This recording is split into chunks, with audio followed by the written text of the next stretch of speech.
Hi po, sa mga nagtatanong po kung paano po siya gawin, una punta po tayo sa CapCut, tapos hanapin po natin yung remove background. Maghanap po kayo ng video nyo na tapos punta kayo sa effect, hanapin nyo yung party.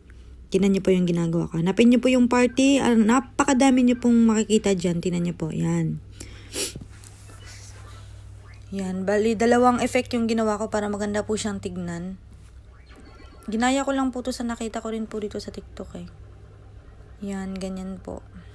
Yan, ganyan yung kinalabasan niya. Apakadali lang po. CapCut po yung natin application. Tapos, punta kayo ng overlay. Magdagdag kayo ng isang video. Yung parehas video pa din. Tapos, remove background. Ganun pa rin yung Yan. Yan. Tapos, kayo na pong bahala kung papaliitin nyo, papalakihin nyo siya. Tapos, kayo na rin po bahala kung paano yung kayo maglagay ng effect. Yan. Yan, ganyan po. Apakadali lang.